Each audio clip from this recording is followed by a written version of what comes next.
Hi everyone, you're welcome to another tutorial. So in this tutorial, we'll look at the principles of graphics design. Kindly like, kindly subscribe. Thank you. So here we have, what are principles of graphics design? Principles of graphics design are like guidelines. They are guidelines that help designers to create effective design and ensure that their designs are visually appealing. So what are these principles of graphic design? We have the principle of balancing, the principle of contrast, the principle of proximity, repetition, alignment, hierarchy. Let's look at the principle of balancing. So what is the principle of balancing? The principle of balancing is basically talking about you, as a designer, you ensuring that your elements, the way you place the elements on composition is balanced. You can achieve this by symmetrical balancing or asymmetrical balancing. Just make sure that the right-hand side and the weight on the right-hand side of the composition and the weight on the left-hand side of the composition is balanced, is the same. You can also as well centralize all the elements to ensure that it's balanced. But there's no one way to it. So just make sure, regardless of the elements you're using, be it images, be it shapes, be it text, just make sure you're considering the principle of balance and place those elements in a way that is balanced on the composition. If a design is balanced, it's obvious. And if it's not balanced, it's obvious. Let's look at the example. Let's look at the two examples we have here. Look at the first flyer, for example. If we try to cut through this flyer, you can see that if we try to cut this flyer into two, you can see that the weight on the left-hand side will be the same as the weight on the right-hand side. You can see the way the designer tried to ensure that this design is balanced. Now, looking at this second flyer here, you can see we have just one image. But can you see what the designer used to actually complement for that? You can see the use of shape and text just to balance up for this other side. So regardless of the elements you're working with, just try to make sure that you place them on, when placing them on the composition, you try to ensure that balance of weights on both sides of the composition. Now let's look at what we call contrast. Contrast in design refers to that noticeable difference between elements in your composition. And you can achieve this with shapes, you can achieve this with color, size, font sizes. So depending on whichever one you want to use, just make sure that you have contrast in your design. You can imagine a design where everything on that design is like the same thing. There's no use of color, there's no use of different font sizes. You can imagine that kind of design. It will definitely not turn out so well. So contrast is a very, very important principle you have to consider when designing. When designing. So it helps you create that visual interest and highlights important elements. In this example we have, you can see the way the designer used color. You can see the blue color, you can see the yellow color, and even the white color as well. You can see the way the designer used these various colors to create that contrast in the design. And you can see how the old design, you can see the way the design turned out at the end of it. So it turned out to be a very, very nice design.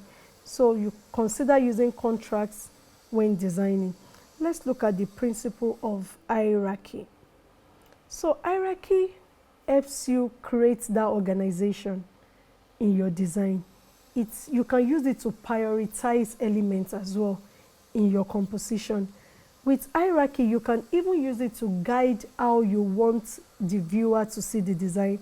Maybe the first thing you want the viewer to see, like if you look at this design, for example, you can see the first thing that will likely get your attention will be the shapes, like the pink triangle, the yellow shape behind it, and on it you can see a bold text. So you can see the way the designer is using hierarchy. And below it you can see this $6 text. So you can see, you see some things are big and some things are very big in size, and you can see the text size between this one that looks like the header and the one below it is not of the same size. So you can use size, font size to achieve hierarchy. You can use color to achieve hierarchy. You can use contrast as well, and placement to achieve hierarchy. Whichever elements you would like to use, just make sure that hierarchy is actually something you're considering in your design. It helps you ensure that certain elements stand out, and it helps you communicate, because the goal behind your design is you're trying to pass a message, you're trying to communicate something.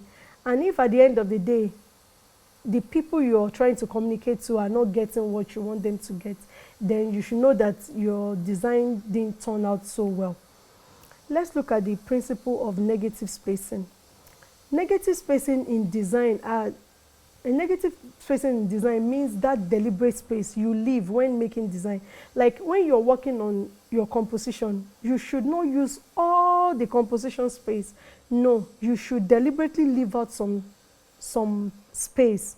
And when you do this, it gives your design clarity. It makes it very obvious and interesting to look at. You can imagine a design that everywhere is so occupied. That kind of design will turn out to be so crowded. It will be so crowded that it's not nice. It's not nice. It will be very crowded and everywhere is so jam-packed and crowded. So negative spacing is very important. It will help you create a sense of balance and give clarity and focus to your design. So ensure you create negative spacing when making designs.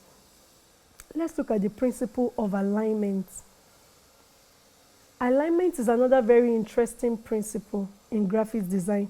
You can achieve this using guides, using ruler. And when you put, regardless of how small or big the elements you're working with are in your composition, if you use alignment, it's obvious.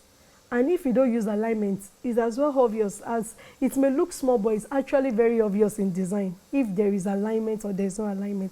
Looking at this example we have here, you can see the use of alignment. Alignment can be vertical, it can be horizontal, it can be diagonal. And it helps you establish a clear structure and make your design very organized and very easy to navigate. So ensure you make use of alignment when creating design. Now let's look at this. Let's look at what we call proximity, the principle of proximity. The principle of proximity in design helps you group related items together.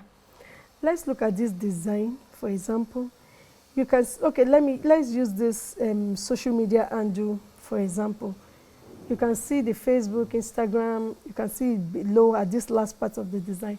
You can imagine if this design, for example, maybe the Facebook handle is there, the Instagram handle is somewhere else, and another social media handle is somewhere else again. It's a bit disorganized. That design is disorganized. Everything is just everywhere. Now I need to get contacts. I have to be looking through and be searching all around the design to get what I'm looking for. No. So with the principle of proximity, it will help you group related items together, and thereby making your design, it will enhance the readability of such design and reduce cluster. Let's look at the principle. Lastly, let's look at the principle of repetition. The principle of repetition refers to the deliberate use of similar elements in your composition. Like maybe I'm working on a design and I want maybe I'm working on 5 images on a design, and I want the images to be in square.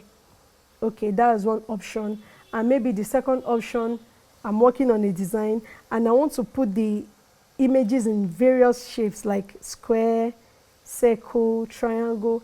At the end of the day, the design with uniform shape will turn out to be more visually appealing than the other one with various shapes. So the principle of repetition is you are repeating a particular element over and over and over in your design. It gives this sense of uniformity and it gives this sense of unity and consistency in your design, and it actually make a design turn out to be so nice and visually appealing. So for this tutorial, we will be stopping here today.